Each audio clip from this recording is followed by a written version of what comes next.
welcome to Legal Affairs. My name is Diamond Liddy, and I'm the public defender of the 19th Judicial Circuit. We are going to be talking about a wonderful program that we've never talked about before, and we have a very special guest with us, James Lennon, who is a current client who's being helped by the program. So we're going to get to you in a minute, okay. James, and it's James Lennon like John Lennon, yes. right? Okay, we got it. Yeah. And also with us is Matt Anderson. And Matt, you are with Children's Home Society, correct? Yes. You're the actual program director of the program we're going to be talking about. Okay, so, well, before we do that, let's go back a minute. Matt, how long have you been with Children's Home Society? I've been with Children's Home Society 17 years. Wow, I didn't realize that. Yeah, the first 9 down in the Palm Beach County Division, and the last 6 going on 7 years up here in the Treasure Coast and Okeechobee Division. Now, all of us who are in the system, so to speak, and who work with children, etc., know what Children's Home Society does. But for the viewers who don't, let's start with the basics. What is Children's Home Society, and what do they do generally? We're a nonprofit private agency founded in 1902 as an orphanage originally. We've been providing services to the state ever since then. We are comprised of 15 divisions. Treasure Coast and Okeechobee is one of those divisions. It was formed in the late 80s, up here in 1980s. We have a variety of programs that we offer in our divisions. They're specific to the community's needs. Right. Here in this division, we have approximately 14 different programs. We do dependency case management in 3 of the 4 counties. We do adoptions. We do private and international adoptions. We have a lot of school-based prevention programs. We have a runaway and homeless shelter here in Fort Pierce, Wavecrest. Right. And we have our child protection team. And then we have what we call our transitional living program, which was what we're here to talk about today. Oh, okay. Now, Matt, so Children's Home Society, I didn't realize y'all had been around for that long. Wow. Now, but you're all over the state of Florida, obviously. Correct. Yes. Okay. And you're funded primarily? A variety of diverse funding sources, state, some federal dollars, some community dollars from the United Way Children's Service Council. Sure. A lot of private donations, fundraising events. So there's not one source. We get a lot of different funding. Well, how did you, so what we're going to be talking about today is the transitional living program. How long have you been involved with that, and how long has that program been a part of Children's Home Society? Well, about 8 years ago, our executive director here in the division, with our board, realized that there was a huge gap in services. He saw that the kids that were in the foster care system, once they turned 18 and aged out of the foster care system, there was really no safety net for them. There was no services or resources, and he, upon researching it, discovered this was becoming the fastest growing homeless population in the country. So, what are you talking? The fastest growing homeless population, meaning what? 18 to 23-year-old young adults who had aged out of the foster care system. Wow. Okay. So he and our board decided to go on a capital campaign to raise $5 million to build a facility, a residential facility for this population, and to provide services. In 2010, we opened our doors on our Vero campus. So you got the $5 million through the worst economic times. Yes. I was going to say. Yes, it was a lot of community support. It was incredible. Our board members and the community here in the Treasure Coast and Okeechobee rallied around, and even when times were very tough, were able to help support this cause. So it was definitely amazing. And like I said, in 2010, we opened our doors on our Vero campus. We have a 9-apartment residential facility up there to provide residential services first to those kids that were aging out of the foster care system. We have a couple of counselors and a program supervisor and a house parent to help. But this is only one piece of it. We serve about anywhere from 10 to 20 kids or young adults on that facility, and then we work with about another 30 to 50 kids out in the community, and that community is St. Lucie, Martin, Okeechobee, Indian River. So with very limited staff, we try to do the best we can. What we discovered a few years later is we were getting a lot of phone calls from high schools, law enforcement, people in the community, churches, and they said, we have a young man or young lady who is 18. He's been locked out, kicked out, or left his family and home, can't go back. They're struggling to stay in high school. Can you help? Yeah. These young adults were entitled to absolutely nothing. They were basically homeless and couch surfing, living in parks. Now let's go back. When you say entitled to basically The nothing. kids that age out of the foster care system do get Medicaid till like they're 21. Right, but that's it. They're entitled to a few other things. There is a Road to Independent Scholarship, and some of this is changing with the state independent living program changes that are coming up. But if they maintain a certain grade point average and stay in school, they do get some financial assistance. Right. And they do, because they unfortunately have aged out of the foster care system, they do get a state university tuition waiver. So they can go on. Right. But most of them are not anywhere near finishing high school. Yeah. They bounced around the foster care system. Typically, that population never goes on to get their high school diploma or their GED. The statistics are about 50% of them that age out don't ever do that.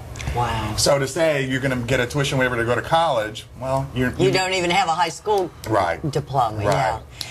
Yeah. And again, Matt, please bear with me on the basics, but you use the terminology aged out of the foster care system. Mm-hmm. Explain to us what that means. Someone in the foster care system is there because they've unfortunately been abused, neglected, or abandoned by their parents. Right. They've been removed from that family setting and placed into a licensed foster care system. Okay. Which means the state, for all intents and purposes, becomes their guardian or caretaker. Okay. And they have caseworkers that are assigned and guardians that lie them. Sometime, if parental rights are terminated, they'll come to us and we hopefully find them an adopted forever family. Right. But those who don't, when they turn 18, and it's going to change, but when they turn 18, literally at 12:01 midnight on their birthday, the state no longer is allowed to provide those services. So we have a lot of young kids who, when they turn 18, walk out that door. They think they're going to go maybe back to find a parent, or they're going to be able to go out into the community and be successful. But they don't have the social skills, the life skills. They've never had a job. They don't have an ID or driver's license.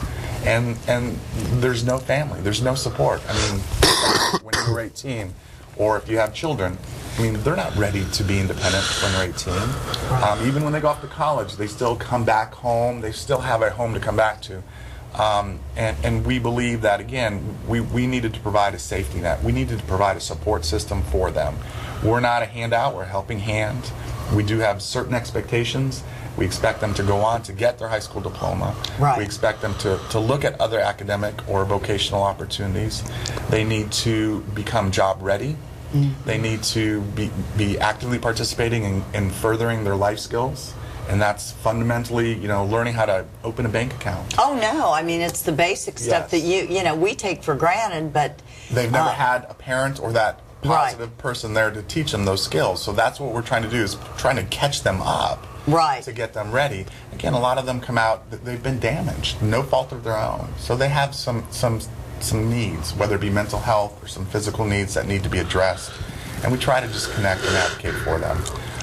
And that's where this transitional living program comes into place. Well, there's lots more questions I have, but James, we got to talk to you.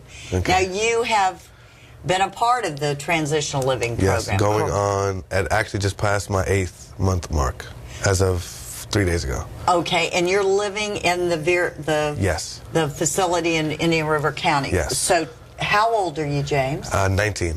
Great, okay. And you've got a high school diploma? I'm actually still enrolled in high school right now. Okay, so you're getting your GED. Yeah. No, my high school diploma. Oh, you're getting your, okay. And I'm enrolled. Have you ever heard of the IB program? No, the International Baccalaureate Diploma Program. It's all college courses, and it's the curriculum is based off of courses that are international. So when I graduate, I'll be able to have college credits, and I have my AA by the time I graduate high school. Oh my goodness! Yes. Oh, that's fabulous. James is not. He is one of our new kids that we serve. He's not somebody who's aged out of the foster care system, although he probably could have been in the foster care system with his life experience growing up in the situations. He was a phone call we got from a guidance counselor at a high school about a year ago and said, I've got this young man here who is basically homeless. Can you help him? So he is the new youth that we're seeing is not the kids that age out, but there is a whole slew of homeless 18 to 20-year-old kids out in the community. Yeah, and to stop you 1 second, we had a show, I think, last year on homeless in high school.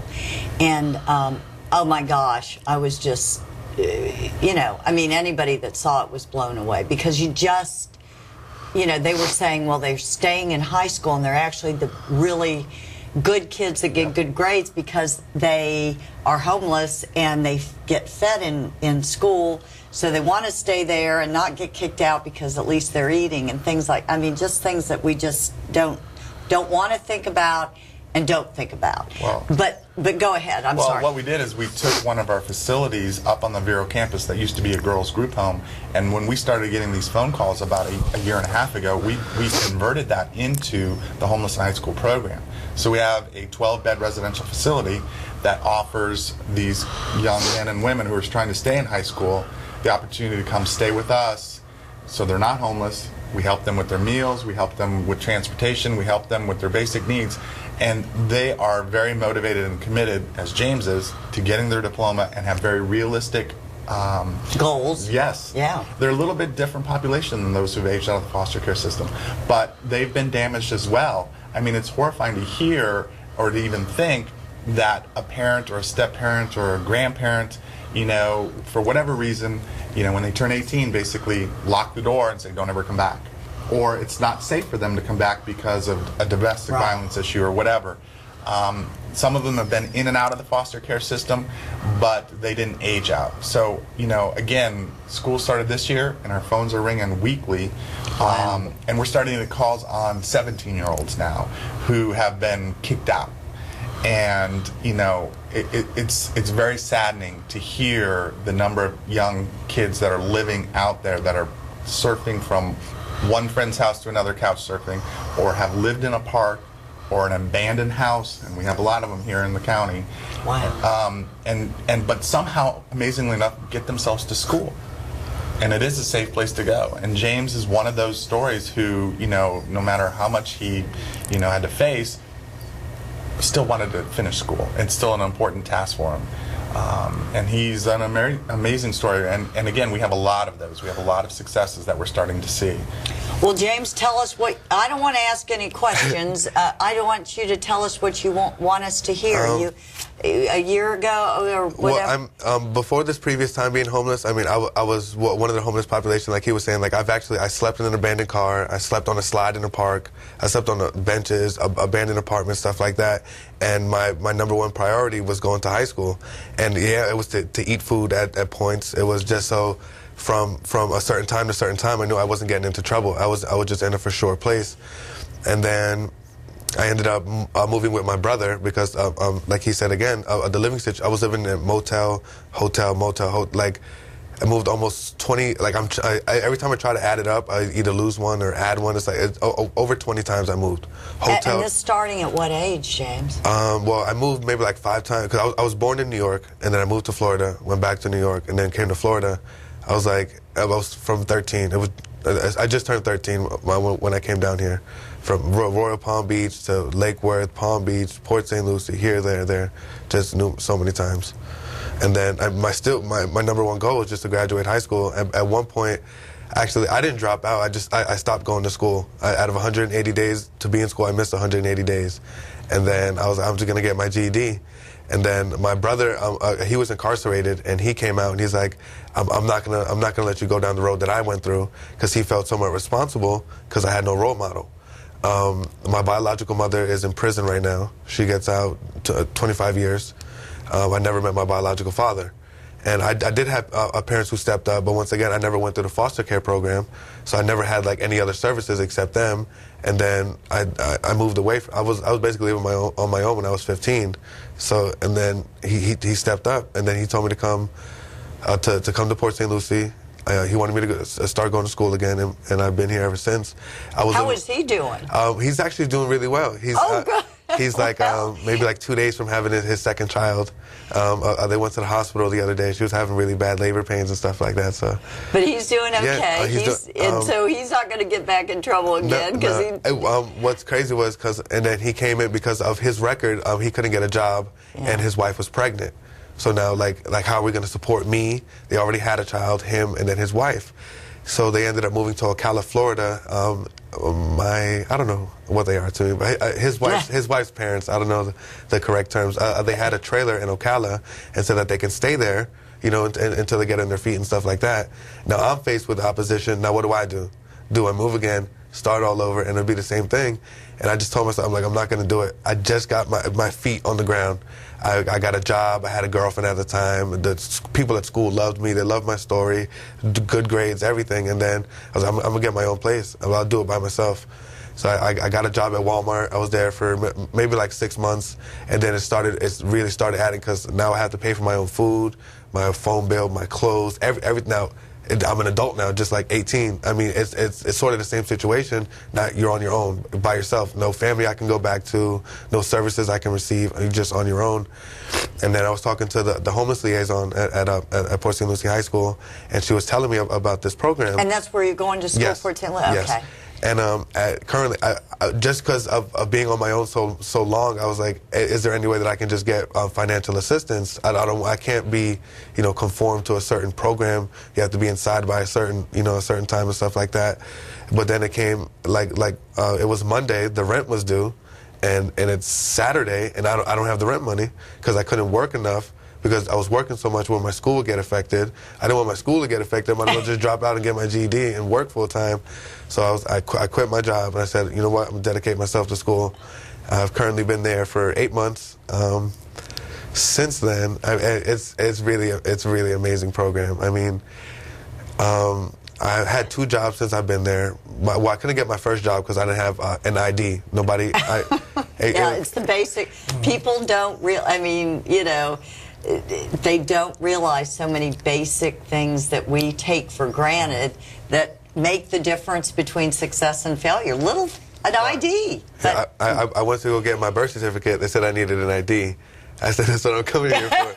I went to the ID place. They said I needed a birth certificate. Right. And because I don't know, they were like, well, you can easily get it if you have one of your biological parents come up. And I told them the situation, and then they couldn't do it. But like he said, we have counselors at the program. He was just relentless, just calling them, listen, he's a homeless child. He was faxing papers back and forth. And I ended up getting a certified copy of my birth certificate. From there, I got my ID. From there, I got my second job.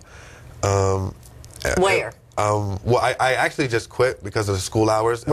It was either 9 in the morning to 5, which I couldn't do because of school, or 5 in the afternoon to 1 in the morning. Right. Which I was like, I'm going to be going through the same thing. I didn't want school to be affected, but it was a Quail Valley Golf Club.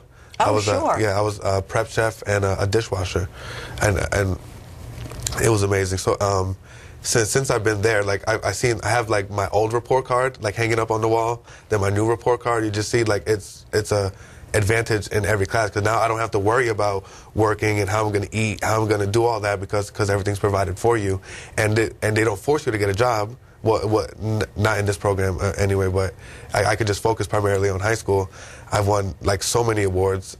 Last year when I was in high school, I won the Stand Up, Stand Proud award by the mayor of Port St. Lucie, actually. She presented it to me. A student of the month, and then just being able to be able to focus on high school.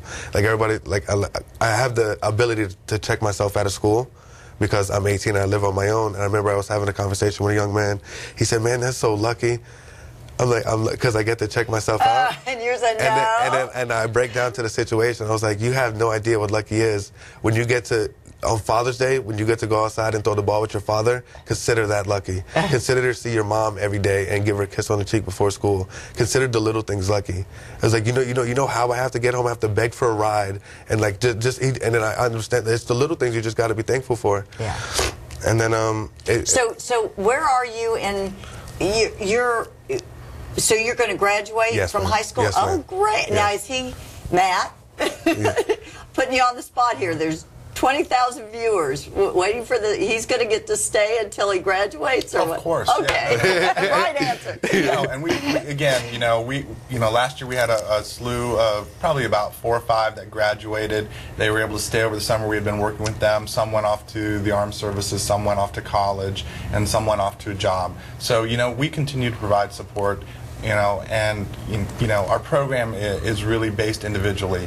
We like to serve an 18 to 23 population, but we make exceptions. Right. And we're going to work with James as he gets closer. He's got some realistic goals that he wants to achieve when he does. So we're going to work with him once he does get his high school diploma, so he's able to go on and achieve those. And again, we'll be there for that support. Right. Again, we've got a lot of youth that have gone on, still stay in touch with us, and if they come back to the area or they're around, they know they can always come in, talk, get help, get counseling, point them in the right direction. The program, again, if we have a young man or woman who comes in, they can stay through that high school diploma on for a little bit longer and as needed. Now James is obviously the perfect role model, but if James starts hanging out with the wrong group, smoking cigarettes, those grades go down, he's not going to be able to take advantage of your program, is he? Well, yes and no. Again, it's a voluntary program for young adults. Right. So, there's no set in stone deal breaker other than some very serious issues. But we've had, unfortunately, a young man or woman who has tripped up, got themselves in trouble with law. You know what?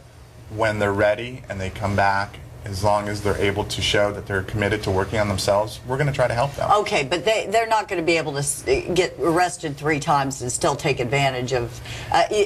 Obviously, if they got arrested, Right. got in trouble and stuff, there'd be consequences Yes. for that. Yes. And then if they show again the desire to better themselves, whatever, I know you're going to embrace them, obviously, Right. but if they're sitting and doing nothing and we're doing most of the work, No. then that's a problem. And, Yeah. and we have a very serious conversation with them and let them know, look, we've got more young adults that need to come into our program. If you're not going to work on yourself and meet the expectations that we've set up, follow the rules that we have, which are few, then we're going to need to look at other alternatives. Right. And that may be moving you out or moving you into somewhere else.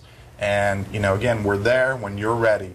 With our foster kids who've aged out, it usually takes a couple of times for Yeah. them to get it. Yeah. High school kids seem to be a little bit more motivated, but there are times when they stumble. We've had a young lady recently who came to us who was doing very well. She was really, doing great. She got a part-time job, and the lure of money became more important than going Sure. to school. So she just Sure. quickly got her GED and then went on to work full-time because, again, she liked getting the money. yeah. With our high school kids, we really want them to focus in on high school. And James has had his issues, again, with trying to work part-time, and that has interfered with his focus of high school. So Well, that obstacle, that bump in the road, you can deal with. That's something that, but we're talking about, obviously, you don't want, you've got a line of hundreds of kids out there that are, I'm sure, very deserving and needy and need this program, so you don't want to help somebody that doesn't want to help themselves. right. I guess. The goal of the program is really to help them to become self-sufficient, Right. and independent, and a positive member of the community they live in. We have young people who come to us with real mental health issues, with real substance Yeah, abuse I know. issues, and some with developmental issues that they're never going to be independent. Until some of the young adults are ready and really committed to dealing with their mental health or their substance abuse issues, which we will help them. Right. But until they deal with that, they're never going to become independent. Yeah. So there have been some times where we've had to have some tough love for these young adults and say, look, when you're ready to deal with yourself, and we will help you, we're not going to waste our time providing Right. services because you're not really going to be engaged in those services. And I think there's literally, in the 3 years, there's only been a couple of times where we've had a young adult come to us and we're like, we're not the right program for you. You're somebody who's going to need a lot more than what we can offer. Let us see if we can help you to find that program in the Right, state. right. You're not turning people away. No. We are almost out of time. This is breaking my heart because, oh my gosh, but James, so the world is watching. What do you want to be when you grow up? Well, what I'm going to do, well, all right, Johnson & Wales has a study abroad program, and, Okay. and I have a really high interest in culinary arts, so I'm gonna go to Italy for roughly around 4 weeks for culinary arts. Oh, wow. And then, okay. I'm digging it. And then when I come back, I want to study in some type of social services, only because I have the edge. You know, I know what it's like to be there, and then I could just be, I mean, a motivation to my family, myself, but to be able to tell strangers, be like, listen, I know what you're going through, I know what it's like, but don't let anybody say that you don't have a second chance. I've been through it. I can just sit here for days and just let you know every struggle I've been through, but then I can tell you how I overcame it. And you know, success is defined by you, whether you want it or not. So just be able to give back to the community. So a social worker, a chef, somewhere, a combination of both. Yeah, Okay. I actually have it's a weird dream. I don't know why, but like to become a chef and then like be involved in the social services field. Oh, it's absolutely. But like because like every time I cook, I just see the way how people come together. You know, I remember it was one time at Thanksgiving, like some of my family members weren't getting along with some other family members. We had this. My dad's Puerto Rican, so he had like this beautiful food. Everything was set up, and then you just see the smile on everybody's faces. No more family feuding. It was just amazing. There's something about. Yeah. I shouldn't even go into this, but my daddy was a nut about, and there was just the three of us because I was an only child, eating together. It didn't matter. Yeah. The three of us were going to eat together and break bread until he got older and there were other things, but he was adamant about it, and I think he was right. I mean, I think there's something about that situation. Oh my goodness. Well, we've got 30 seconds left. Where do James, we're going to do another show and pan to you after you've gone to Italy and all that and find out what you're doing and hear your success. And oh my gosh, best of luck. Thank and you Matt, very much. real quick, Thank you very much. Where can people send money or call if they want to help? They can call our administrative office here in the Treasure Coast, which is 772-344-4020. Again, we're looking for any kind of contribution. Even we're always looking for people who want to volunteer and give back. You know, we found that volunteers are very powerful. You know, so giving back to these young adults and trying to help them, you know, financially is always great because we don't have a lot of funding. But even if they can give back and volunteer around the holidays, or if they want to be a life coach or mentor to one of these, please contact us. Great. Thank you both. This was great. Thank you.